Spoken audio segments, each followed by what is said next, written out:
السلام علیکم ورحمۃ اللہ وبرکاتہ. کیا حال ہے سب کا؟ الحمدللہ. نحمده ونصلی علی رسولہ الکریم. اما بعد فاعوذ باللہ من الشیطان الرجیم. بسم اللہ الرحمن الرحیم.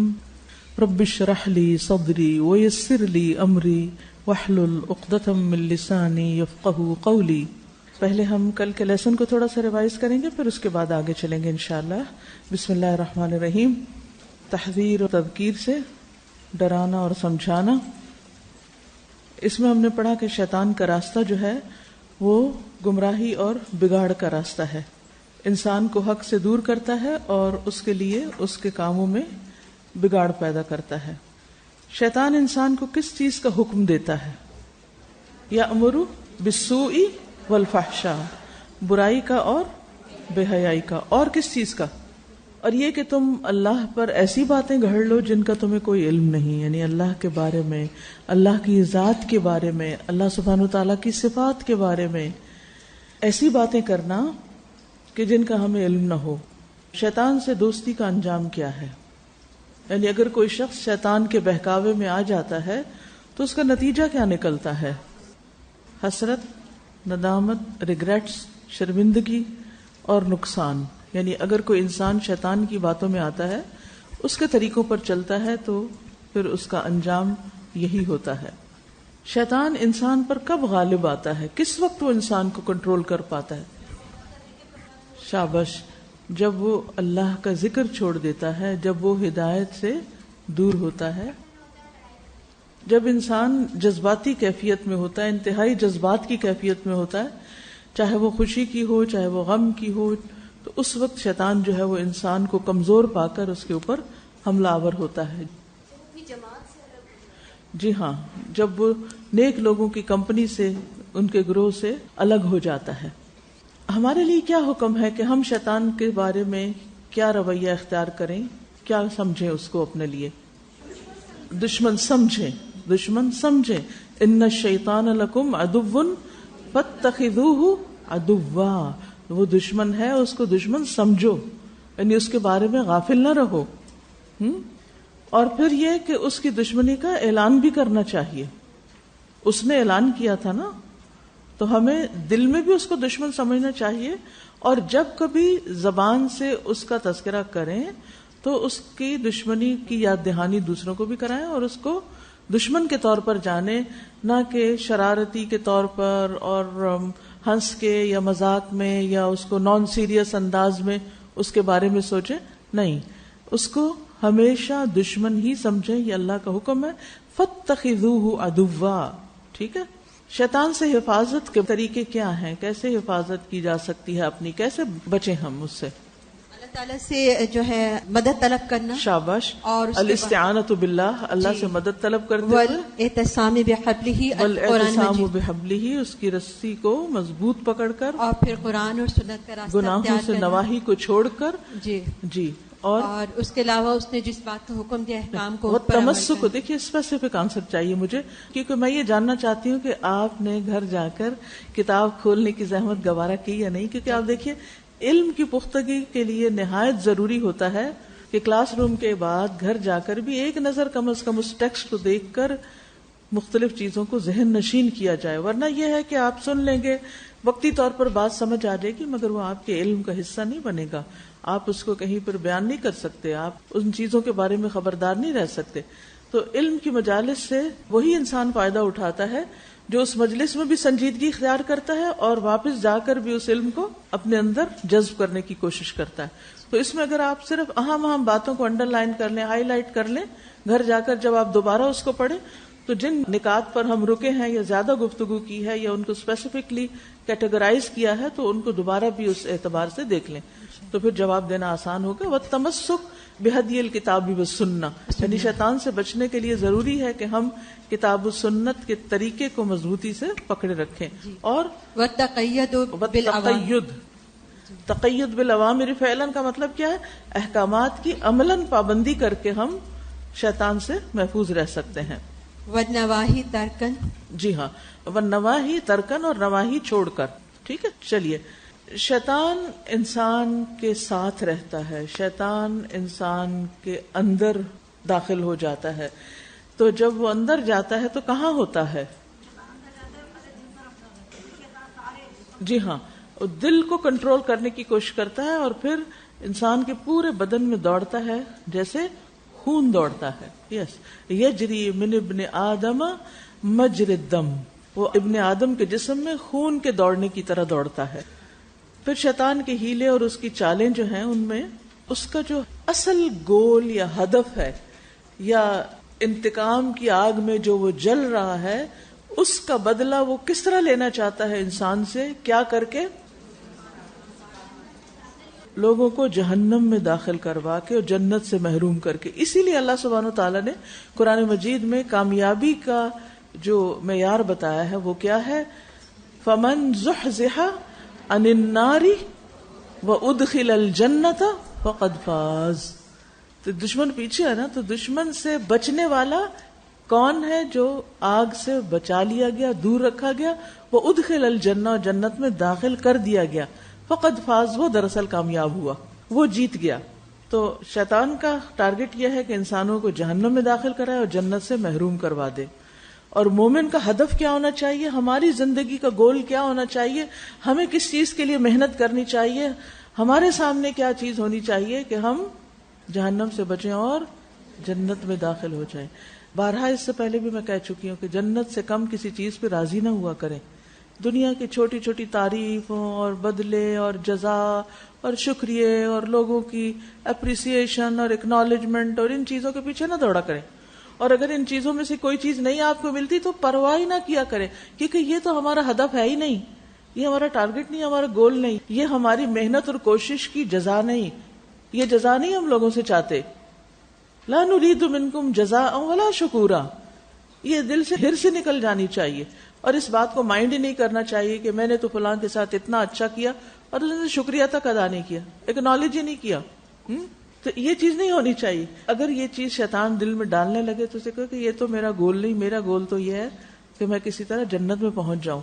حضرت آسیہ رضی اللہ تعالی عنہا جب فرعون نے ان کو بہت ستایا اور بہت زیادہ اذیتیں دی اور دکھ دی اور تکلیفیں دی تو انہوں نے 2 دعائیں مانگی تھیں.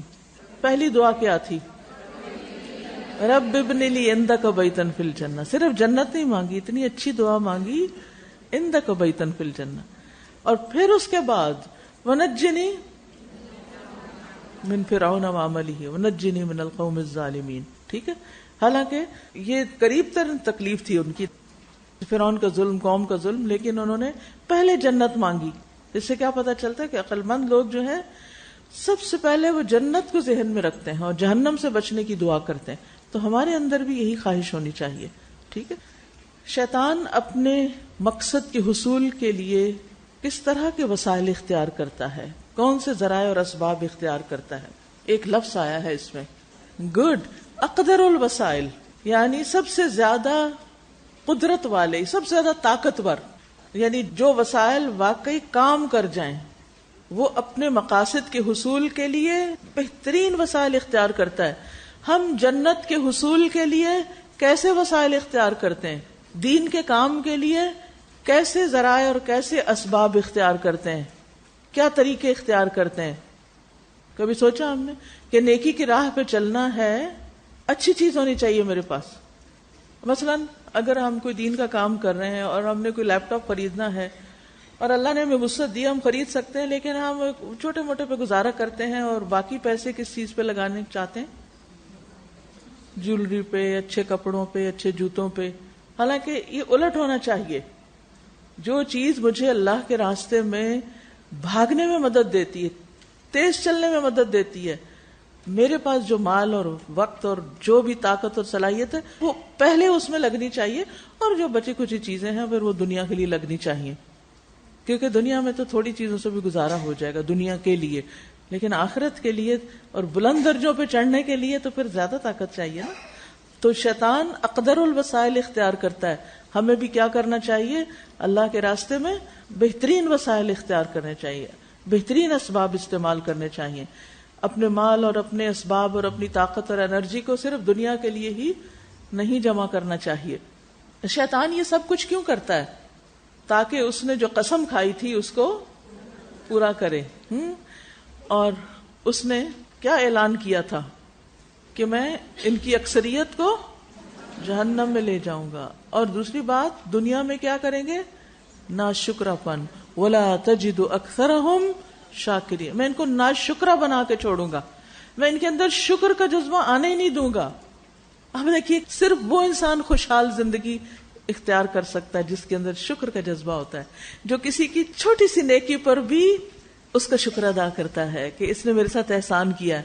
وہ لوگوں کے احسان کو مانتا ہے, وہ اس کی قدر کرتا ہے, اس کا اپریشیٹ کرتا ہے, وہ اس پر خوش ہوتا ہے, وہ لوگوں کی دل میں تعریف کرتا ہے, صرف زبان سے نہیں, دل میں بھی. کیسا اچھا یہ انسان, کیسا اچھا ہے وہ.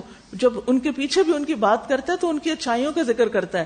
یہ شکر گزار انسان ہوتا ہے جو کسی کا احسان نہیں بھولتا. اور ناشکرا کون ہوتا ہے؟ جس کے ساتھ ساری زندگی بھی کوئی احسان کرے اور چھوٹی سی کوئی غلطی ہو جائے انسان سے تو وہ اس کو پکڑے بیٹھ جائے. تو شیطان کا ہدف کیا ہے کہ انسان دنیا میں جلتے کڑتے مرتے روتے پیٹتے زندگی بسر کرے, یہ کبھی خوش نہ ہو, ہمیں غمگین کرے, ہمیں وہن میں کمزوری میں اور ان چیزوں میں ڈالے. اسی لیے دعا کیا مانگی گئی؟ اللہم انی اعوذ بک من الہم والحزن والعجز والکسل والجبن والبخل. یہ سب شیطانی حربے ہیں, تو اللہ تو ہمیں ان سے بچا کے رکھ اور ہماری یہ زندگی خوشحال گزرے. اور یہ زندگی خوشحال کیسے گزر سکتی ہے؟ جب انسان کے اندر شکر گزاری ہوتی ہے اللہ کی دی ہوئی نعمتوں پر بھی اور بندوں کے احسانات پر بھی. کیونکہ من لم یشکر الناس لم یشکر اللہ. جو بندوں کا شکر گزار نہیں ہوتا وہ اللہ کا شکر گزار بھی نہیں ہوتا. ٹھیک ہے نا. تو شیطان کا ہدف کیا ہے کہ دنیا میں بھی جلے اور آخرت میں. اور دنیا میں جلنا کیا ہے؟ وہ روتے دھوتے ہی زندگی گزارے. تو بڑے سے بڑا حادثہ ہو, بڑے سے بڑا غم ہو, فوت ہونا سب سے بڑا غم ہوتا ہے کیونکہ انسان دنیا سے چلا جاتا ہے, واپسی نہیں. باقی ہر چیز کی تلافی ہو جاتی ہے, مرنے کی تلافی کوئی نہیں. تو اس وقت بھی کیا ہوگا؟ بس 3 دن بس, اس کے بعد سٹاپ اٹ, اپنی نارمل زندگی میں چلو. اس کو اللہ کا فیصلہ سمجھ کے قبول کرو اور اس کے بعد نارمل ہو جاؤ. تو کوئی بھی چیز ہو اس کو اپنی زندگی کا ایسا ہم و غم نہ بنا لے کہ آپ کی صلاحیتیں اور ساری طاقتیں اور وسائل اسی میں کھپ جائیں اور آپ کچھ بھی کر نہ سکیں دنیا میں. کیونکہ غمگین دکھی پریشان انسان زیادہ کچھ نہیں کر سکتا. نہ اس کا عبادت میں دل لگتا ہے, نہ اس کا پھر کسی کی خدمت میں, نہ کسی کام میں. وہ ہر وقت ایک پریشانی میں مبتلا رہتا ہے. تو ان سے نجات حاصل کرنی اور اللہ کی مدد کے ساتھ ان چیزوں سے باہر نکلنا, کیونکہ یہ سب شیطان کے حربے ہوتے ہیں کہ انسان کو دکھی رکھے. تو اگر آپ شیطان کو ہرانا چاہتے ہیں تو اس کیفیت سے باہر نکلیں. اور نکلنے کے لیے پیچھے بتایا نا, الاعتصام باللہ اور التمسک بہدی الکتاب والسنہ اور ان تمام چیزوں سے اللہ کی مدد سے انسان نکل سکتا ہے اس سے. وہ بڑے بڑے کام جس کی طرف شیطان بلاتا ہے ان میں سے سب سے پہلا کام کیا ہے جو شیطان کی دعوت ہے؟ شرک اور کفر کی دعوت. گڈ.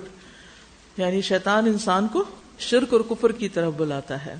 اور کیا صرف ایک ہی بار بلاتا ہے, ایک ہی دفعہ دعوت دیتا ہے؟ بار بار بار بار. یعنی جب تک وہ انسان سے کچھ ایسا غلط کروا نہ چھوڑے اس وقت تک پیچھا نہیں چھوڑتا. اسی وجہ سے وہ ایک حدیث میں آتا ہے کہ شیطان جب مختلف شیطانوں کو مختلف کاموں پہ بھیجتا ہے تو واپس جب آتے ہیں تو ایک حدیث میں تو میاں بیوی کی لڑائی کا ذکر آتا ہے اور دوسری حدیث میں شرک کا ذکر آتا ہے کہ شیطان صرف اس وقت خوش ہوتا ہے اپنے کسی چیلے سے جب وہ بندے سے شرک کروا لے. یاد رکھیے, جو شخص توحید سے واقف نہیں اس کا شرک میں پڑنا بہت آسان ہے. جس کو پتہ ہی نہیں توحید کیا ہے, جس کو پتہ ہی نہیں صحیح عقیدہ کیا ہے, وہ شرک میں پڑ کے رہے گا. کبھی شرک اصغر اور کبھی شرک اکبر. شرک اصغر کیا ہے؟ ریاکاری, بندوں کو دکھانے کے لیے کام کرنا. ٹھیک ہے. تو ان دونوں طرح کے شرک سے باہر نکلنے کی ضرورت ہے, کیونکہ انسان بڑے سے بڑا نیکی کا کام کر لے لیکن اگر اس کی نیت خراب ہے, دکھاوا ہے اس کے اندر, تو ہے کوئی فائدہ اس کے کرنے کا؟ کوئی فائدہ نہیں. اس کا مطلب نہیں کام چھوڑ دے, اس کا مطلب ہے کہ اپنی نیت ٹھیک کرے. اس کے لیے پھر کیا طریقہ اختیار کرتا ہے؟ بار بار کرتا ہے, نمبر 1. اور نمبر 2 اسلوب التدرج, یعنی گریجول پروسیس کے ساتھ, تدرج کے طریقے پر, سٹیپ بائی سٹیپ. پہلے ایک طریقہ اختیار کرتا ہے, وہ نہیں چلتا تو دوسرا, نہیں تو تیسرا, یعنی سلولی اینڈ گریجولی موو کرتا ہے. اور اس کے لیے اس کا انداز کیا ہوتا ہے؟ نمبر 1 ترک الفاضل والاہتمام بالمفضول، فضیلت والے کام چھڑاتا ہے اور غیر اہم کاموں میں لگاتا ہے. یعنی انسان کو اگر ایک ہی وقت میں ایک چیز اختیار کرنا ہو، ایک راستہ اختیار کرنا ہو، دو چوائسز ہوں آپ کے سامنے، تو شیطان ہمیشہ یہ کوشش کرے گا کہ جو افضل کام ہے نا وہ آپ نہ کر سکیں. وہ غیر افضل کو اتنا اہم بنا دے گا آپ کی زندگی میں کہ آپ اسی کی طرف جھک جائیں گے اور ایک بڑی اپرچونٹی کھو دیں گے. حالانکہ آپ وہ جو دوسرا کام ہے امپورٹنٹ مگر لیس امپورٹنٹ ہے. اس لیے اس پر بھی بہت ہوشیار رہا کریں. جب بھی دو راستے ہوں، دو کام ہوں. اب مثلا ایک چھوٹی سی مثال، آپ پڑھ رہے ہیں اور بہت انہماک سے پڑھ رہے ہیں، تیاری کر رہے ہیں، اتنے میں فون بجتا ہے تو آپ کیا کرتے ہیں؟ اچھا میں ذرا دیکھ تو لوں کہ کیا ہے. پھر جب دیکھتے ہیں تو کہتے ہیں پتہ نہیں کسی کو بڑی ضرورت ہوگی، پتہ نہیں کوئی بیچارہ کتنا پریشان ہو، شاید میں اس کی مدد کر دوں تو اللہ مجھے اس کی بہترین جزا دے گا. تو آپ کیا کرتے ہیں؟ کتاب ایک طرف رکھتے ہیں اور فون کرتے ہیں، اور وہ فون بھی ہوتا ہے کوئی 15-20 منٹ کا، اور جو پڑھائی کا ٹائم آپ نے فکس کیا تھا اپنے لیے کہ اتنی دیر مجھے پڑھنا ہے، وہ کہاں جاتا ہے؟ وہ تو ختم ہو گیا. پھر آپ کہتے ہیں چلو کوئی بات نہیں، وہ ٹیچر کلاس میں ریکیپ کریں گی تو اسی میں سن لوں گی، ریویژن تو ہو ہی جائے گی نا. آخر یہ بھی تو نیکی کا کام تھا نا، کسی نے مجھے طلب کیا تو میں حاضر ہو گئی. دس از اے رانگ ڈیسیژن. کوئی چیز ہر وقت اتنی بڑی ایمرجنسی نہیں ہوتی. اس وقت آپ کو کیا کرنا چاہیے؟ آپ اپنا کام جاری رکھیں، فون سائلنٹ پہ کر دیں اگر غلطی سے آن رہ گیا، کیونکہ یہ ٹائم اس کام کے لیے ہے. نماز کا وقت نماز کے لیے ہے، پڑھائی کا وقت پڑھائی کے لیے ہے، بچوں کا وقت بچوں کے لیے ہے. ہر وقت فون کے گرد مت رہیں، کوئی اتنی ارجنسی نہیں. ٹھیک ہے آپ کو پتہ ہے اپنے کام کے حوالے سے کہ کبھی لوگوں کو صبح ضرورت ہوتی، کبھی شام ضرورت ہوتی، ہر وقت تو حاضر ہونا آپ پہ فرض نہیں ہے نا، تو اس کو لمیٹڈ کریں. اب کیا ہے، اپنے آپ کو کیا سوچ کے روکیں گے کہ ابھی نہیں، بعد میں. مثلا مسڈ کال آپ کے فون پہ آ جاتی ہے نا، نمبر آ جاتا ہے کہ کس نے کال کیا تھا. اب آپ نے اپنی پڑھائی کی، اپنا سارا کام کاج کیا، اب گھر سے نکلے، گاڑی پہ بیٹھے، بس پہ بیٹھے، کہیں بھی، اب آپ کیا کریں؟ کال بیک کر لیں، میسج چیک کر لیں، کیونکہ اب اس وقت آپ کو کوئی اور اتنا اہم کام تو نہیں کرنا. آپ کیا کریں گے؟ اپنا یہ وقت جو نسبتاً کم توجہ چاہتا ہے، مثلا اگر آپ بس پہ یا گاڑی یا کار پہ بیٹھے ہیں تو آپ اگر ڈرائیو نہیں کر رہے تو آپ کی کیا مشکل ہے کہ آپ اپنے یہ اس طرح کے کام نپٹا لیں. لیکن اپنے اہم کام کے وقت نہیں، فاضل اور مفضول کا فرق جانیں، پرائرٹائز کریں. کامیاب لوگ اپنی زندگی میں کچھ چیزوں کو پرائرٹائز کرتے ہیں کہ ان کے اوپر سب سے بڑا حق کس کا ہے، ان کی زندگی میں اس وقت سب سے اہم ذمہ داری کیا ہے، اور وہ اپنا پرائم ٹائم اس کام کو دیتے ہیں. جب تک آپ یہ نہیں کریں گے نا تو آپ اپنے آپ کو کھو دیں گے، آپ اپنے آپ کو ضائع کر دیں گے. اور اس میں آپ دیکھیے کہ بعض علماء اس معاملے میں اتنے زیادہ پرٹیکولر تھے کہ وہ یعنی کہ جب غیر اہم قسم کے کام کر رہے ہوتے تھے تو اس وقت بھی ان کا ذہن اہم کاموں کے اندر مشغول ہوتا تھا. یعنی ایک کام ہوتا ہے نا، وہ اتنی توجہ نہیں چاہتا. مثلا برتن دھونے ہیں تو اگر 5% بھی آپ کی توجہ ہے دھونے پہ تو 5% ہی دیں اس کو، 95 کس کو لگائیں. مائنڈ میں کیا ہونا چاہیے؟ کوئی اور اچھی چیز ہونی چاہیے جس کے بارے میں آپ غور و فکر کر رہے ہوں. ٹھیک ہے نا؟ تو اپنے آپ کو اس طرح ٹیون کریں، تب آپ کی زندگی اور وقت میں برکت ہوگی. تو یہ شیطان کے حربے ہیں. فاضل چھڑا کے مفضول پہ لے گیا، اہم چھڑا کے غیر اہم کی طرف چلے گئے. آج کل جیسے بات آتی ہے نا کال کرنا کسی کو، کیونکہ بعض دفعہ آپ جب دیکھتے ہیں جیسے صبح سے شام تک مس کال آئی ہوتی ہے کسی کی، یا کوئی میسج کرتا ہے کہ آپ سے بات کرنی ہے، تو میں زیادہ تر اب 99% یہ کہتی ہوں، اس کو کہتی ہوں کائنڈلی پلیز آڈیو سینڈ کر دیں. وہ آپ کا اتنا ٹائم بچاتا ہے کہ وہ ٹو دا پوائنٹ بات ہوتی ہے اور ہم آڈیو پر ہی جواب دے دیتے ہیں. کال میں بہت زیادہ وقت ضائع ہوتا ہے. بالکل، کیونکہ آپ دیکھیے کہ ویسٹ میں تو مجھے یاد ہے 85 میں جب میں گئی تھی پی ایچ ڈی کرنے کے لیے، تو اس وقت بھی آنسرنگ مشین ہوتی تھی. ہر وقت کوئی نہیں فون سنتا تھا. آنسرنگ مشین ہے، جس کو آپ کو کال کرنا ہے، کوئی بات ہے، میسج ہے، وہ ریکارڈ کر دے، اور جب آپ رات کو بیٹھیں گے اپنے میسج سنیں گے اور جس کو ضرورت ہوگی آپ اس کو جواب دے دیں گے، کام ختم. اور اب تو الحمدللہ آپ کے ہر اسمارٹ فون کے اندر آڈیو کے شکل میں جو میسجز ہیں وہ ایک آنسرنگ مشین ہی کے طور پر ہے نا، کہ آپ اپنا میسج ریکارڈ کروا لیں. ابھی کسی سے میری بات ہوئی تو ساری بات بھی کر لی، انہوں نے کہا کہ پھر بھی میں آپ سے ملنے آنا چاہتی ہوں. تو میں نے کہا آپ کو جو کچھ کہنا آپ اسی وقت کہہ دیں، میں کل کی کوئی گارنٹی نہیں دیتی کہ میں آپ سے کب ملوں گی، کہاں ملوں گی. میں نہ وعدہ کر سکتی ہوں اور نہ مجھے کل کا پتا ہے کہ کل کیا ہونے والا ہے. جو کام ابھی ہو سکتا ہے اسی وقت کریں. تو خواہ لوگوں کو بھی انتظار میں نہ رکھیں، کیونکہ بعض اوقات ہم سچ بات نہیں کہتے. ہم کہتے ہیں ہاں ہاں ضرور ملیں گے، اور یہ جھوٹی بات ہوتی ہے. آپ کی نیت کوئی نہیں ملنے کی اور آپ ان کو دھوکہ دے رہے ہیں. ہاں ہاں ہاں ضرور ملیں گے. کب ملیں گے، کہاں ملیں گے، آپ کے پاس تو وقت ہی نہیں ہے. تو ان کو جیسے پنجابی میں کہتے ہیں نا، لارے نہ لگائیں.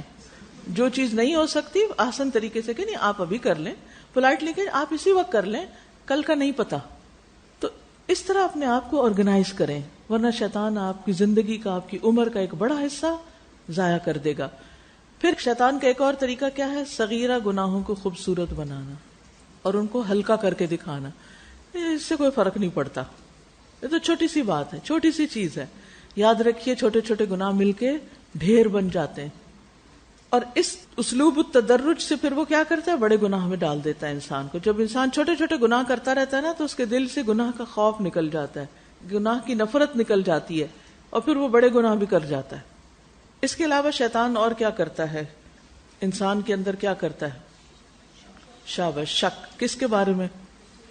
اللہ کے بارے میں، رسولوں کے بارے میں، قرآن کے بارے میں، دین کے بارے میں، دین کی بنیادی چیزوں کے بارے میں، اصول الدین میں، حلال و حرام کے بارے میں شک. حلال کے بارے میں بھی شک ڈالے گا، پتہ نہیں حلال ہے کہ نہیں، اور حرام کو بھی مشکوک کر دے گا. ایسے ہی لوگ کہتے ہیں حرام ہے، کوئی نہیں حرام، سبھی کر رہے ہیں تم بھی کر لو. اور پھر آپ دیکھیے کہ اصل جو ڈرنا چاہیے جس چیز سے، وہ یہ کہ ہمارے عقیدے میں خلل نہ ڈال دے، اس میں شک نہ پیدا کرے. اس کے لیے دو کام کرنے کی ضرورت ہے. ایک یہ کہ اس کے بارے میں علم حاصل کریں اور اپنے علم کو پختہ کریں، اور دوسرا اللہ سے مدد. تیسرا کام کیا کرتا ہے شیطان؟ اللہ کے راستے سے، اللہ کی اطاعت سے روکتا ہے باقاعدہ. وہ کس طرح روکتا ہے، کیسے روکتا ہے، اس کا طریقہ کار کیا ہے؟ دیکھیے جب تک آپ یہ خلاصہ نہیں کریں، کتاب تو عربی میں جا کے آپ کو شاید ترجمہ بھی بھول جائے اور آپ لاسٹ ہوں کہ پتہ نہیں کیا پڑھا تھا. تو اس لیے مین پوائنٹس کا ذہن میں ہونا بے حد ضروری ہے. کیا طریقہ اختیار کرتا ہے روکنے کے لیے؟ وسوسے ڈالتا ہے، ٹھیک ہے، اور پھر انسان کو کہتا ہے کہ اچھا تم جہاد کرنے چلے ہو، اچھا تم بڑے سچے پکے مسلمان بننے لگے، اچھا تم ہجرت کرنے لگے ہو، اچھا تم یہ کرنے لگے ہو. تو دو طرح کے انسان ہوتے ہیں. ایک اس کی بات مان کے ان کے پاؤں لڑکھڑانے لگتے ہیں، وہ کہتے ہیں ہاں واقعی کیا پتا میں نکلوں مری جاؤں، کیا پتا اور میں اپنا گھر باہر چھوڑ جاؤں، اور اپنے یہ سب تو پتہ نہیں آگے کیا ہوگا میرے ساتھ، چھوڑو. ہم لوگ خیر اس درجے کے کام تو نہیں کرتے، لیکن ہم روزمرہ زندگی میں جو چھوٹے موٹے کام کر رہے ہوتے ہیں، نیکی کے کام، مثلا پڑھنے لکھنے کا ہی کسی کورس میں ایڈمیشن لے لیا، یا پڑھانے کا ہی کام شروع کر دیا، یا تھوڑی سی زیادہ وقت کے لیے کمٹمنٹ، تو اس میں پھر وہ وسوسے ڈالنے لگتا ہے، خوف دلاتا ہے. دیکھو تم اتنی دیر گھر سے نکلو گی تو پیچھے بھی کیا ہو جائے گا، اور اگر تم دین پہ عمل کرنے لگی تو تمہارا شوہر چھوڑ دے گا تمہیں، اور اس قسم کی باتیں کہ جن کا کوئی سر پیر ہوتا نہیں ہے، جو صرف خوف ہی ہوتے ہیں اور وسوسے ہی ہوتے ہیں. تو مومن جو ہوتا ہے وہ ایمان کی قوت کے ساتھ ان وسوسوں کو دھکیل دیتا ہے اور شیطان کی نافرمانی کرتا ہے. وہ نیکی کا کام کر گزرتا ہے، خواہ وہ صدقہ کرنا ہو، خواہ وہ نوافل ادا کرنے ہو، خواہ وہ کوئی بھی نیکی کا کام. کیونکہ بعض اوقات ایسا ہوتا ہے نا کہ ہم نے اپنے سے یا لوگوں سے کوئی عہد کر لیا ہوتا ہے کہ ہم یہ کام کریں گے، پھر تھوڑا عرصہ گزرتا ہے تو شیطان اس کام کو ہمارے لیے بڑا غیر اہم کر دیتا ہے اور ہم اس سے پھرنے لگتے ہیں. اب عہد سے پھرنا، نیکی کے ارادے سے پھرنا کوئی اچھی بات تو نہیں نا. تو پھر ایسے میں انسان کو شیطانی وسوسوں کو رد کر کے وہ کام کر لینا چاہیے. جو کام کر لیتا ہے اس کا انعام کیا ہوتا ہے؟ شیطان کی بات نہ مان کر نیکی کے رستے پہ جانے والے کا انعام کیا ہے؟ فَمَنْ فَعَلَ ذَلِكَ كَانَ حَقًّا عَلَى اللَّهِ أَن يُدْخِلَهُ الْجَنَّةَ. جو اللہ کی خاطر یہ سب کچھ کرتا ہے پھر اللہ اس کو جنت میں داخل کرتا ہے، اور جو شیطان کی باتوں میں آ جاتا ہے تو پھر شیطان اس کو اپنے ساتھ لے جائے گا.